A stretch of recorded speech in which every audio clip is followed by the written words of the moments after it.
नमस्कार. जाणून घेऊयात आजच्या ठळक घडामोडी.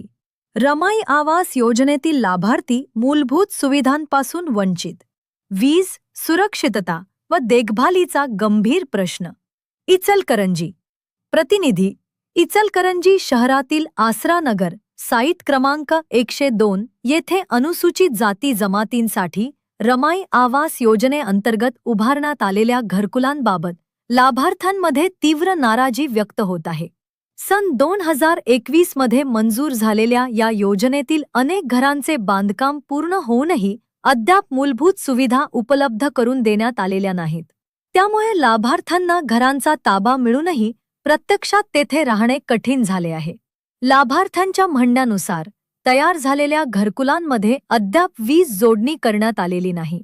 महावितरण आणि महापालिका प्रशासनाच्या दुर्लक्षामुळे अनेक कुटुंबे स्वतःच्या घरात राहण्यापासून वंचित राहिली आहेत. वारंवार पाठपुरावा करूनही कोणतीही ठोस कार्यवाही होत नसल्याचा आरोप लाभार्थ्यांनी केला आहे. याशिवाय घरकुल परिसरात काही समाजकंटकांकडून रात्री दारू पिऊन दारूच्या रिकाम्या बाटल्या टाकल्या जात आहेत. काही जण तयार घरांमध्येच बसून पार्टी करून जेवण करत असल्याचे प्रकार घडत असून त्यामुळे परिसरात अस्वच्छता आणि असुरक्षिततेचे वातावरण निर्माण झाले आहे. काही घरांचे बांधकाम अद्याप अर्धवट अवस्थेत असून काही ठिकाणी स्लॅबमधून पाणी गळत असल्याने बांधकामाच्या दर्जाबाबतही प्रश्नचिन्ह निर्माण झाले आहे. विशेषतः महिला, ज्येष्ठ नागरिक आणि लहान मुलांच्या सुरक्षिततेचा प्रश्न गंभीर बनला असून संबंधित विभागाने तातडीने लक्ष घालण्याची मागणी लाभार्थ्यांनी केली आहे. दरम्यान लाभार्थ्यांनी प्रशासनाकडे वीज जोडणी तातडीने देणे, अर्धवट बांधकाम पूर्ण करणे, गळतीची दुरुस्ती करणे तसेच परिसरात सुरक्षा व्यवस्था आणि नियमित देखभाल सुरू करण्याची मागणी केली आहे. अन्यथा तीव्र आंदोलनाचा इशारा देण्यात आला आहे.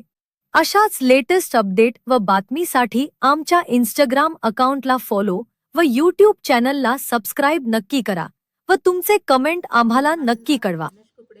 मी रमाई आवासाचे लाभार्थी आहे आणि इथं स्वच्छता नाही आहे आणि इथं कडेकुंडे आणि गटारीची सोय नाही आहे, रस्त्याची सोय नाही आहे आणि पाण्याची सोय नाही आहे. इथं दुर्लक्ष केलेलं आहे. इथं लेडीज कसं राहायचे हे इथं लक्ष दिलं पाहिजे आणि सगळी सुविधा करून द्यायला पाहिजे लोकांना, म्हणजे स्वच्छता पण राहते.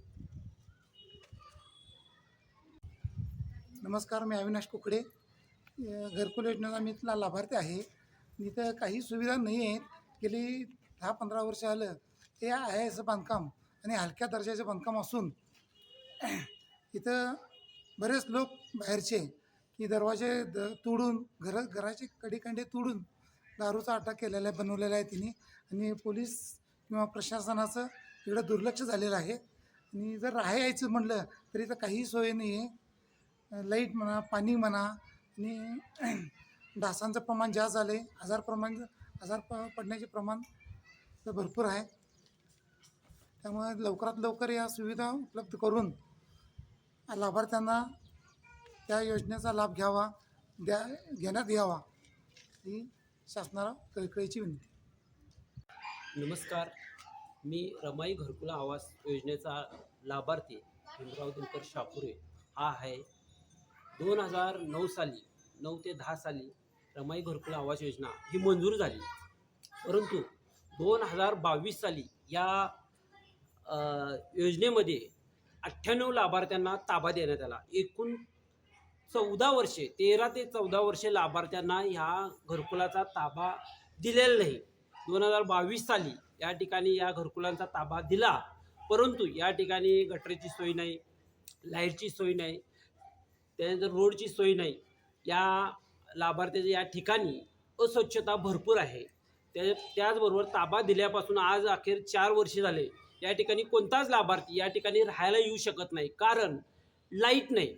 महत्त्वाची गोष्ट म्हणजे लाईटासाठी महापौरांना निवेदन दिलं, माजी आमदारांना निवेदन दिलं, सध्याच्या आमदारांना पण निवेदन दिलं, तरीसुद्धा त्या प्रशासन किंवा आमदार खासदार किंवा महापौर असू दे किंवा नगरसेवक असू दे यांचं दुर्लक्ष आहे.